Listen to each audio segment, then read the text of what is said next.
આજ રોજ press conference કરવાની વાત ઉપર વિષય ઉપર ખેડા જિલ્લા મધ્યસ્થ બેંક એના વિષય જ્યારે હું બોલી રહ્યો છું ત્યારે બેંકની અંદર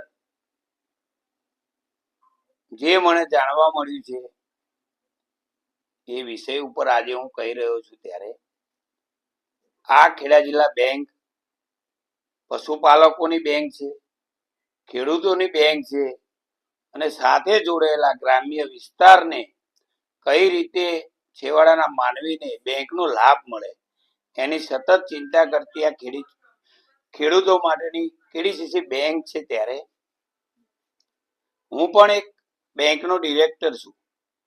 ત્યારે મારા જાણ થઈ છે મને એવી રૂબરૂ કે ભાઈ 29/6/2024 ના દિવસે ખેડા જિલ્લા મધ્યસ્થ બેંકની અંદર આધાર કાર્ડના પુરાવા પર જ 32,26,000ની લોન આપવામાં આવી છે.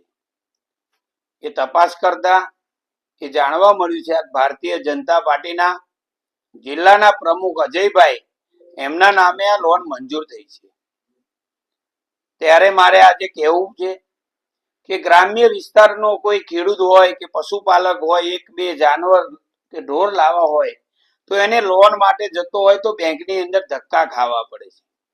ખૂબ દુઃખની વાત છે કે 24 તારીખે બોર્ડની અંદર એમની અરજી આવે 24/6/2024 ના દિવસે 4 જ દિવસની અંદર આ લોન મંજૂર થઈ જાય, 32,26,000 એમના ખાતામાં અજયભાઈના જમા થઈ જાય. ત્યારે આજે હું બેંક નડિયાદ ખાતે ગ્રામ્ય તપાસમાં ગયો ત્યારે મને જે જાણવા મળ્યું છે એ મુજબ એ લોન એમના આધાર કાર્ડ ઉપર જ લોન આપવામાં આવી છે.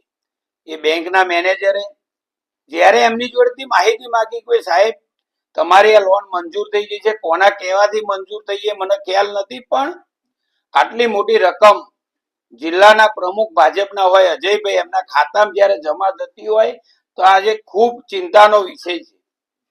ત્યારે તપાસ કરી ત્યારે 29 તારીખે એમના ખાતામાં પેમેન્ટ જમા થઈ જાય છે અને 30 તારીખે મકાનનું દસ્તાવેજ કરે છે અજયભાઈ. તો મકાન એમને ખરીદ્યું નથી. ખરીદ્યા પહેલા જો આ બેંક આધાર કાર્ડ ઉપર જો આટલી મોટી લોન આપતી હોય તો આ પશુપાલકોને ખૂબ ચિંતાનો વિષય છે. સાથે સાથે ખેડૂતોનો પણ આ વિષય છે.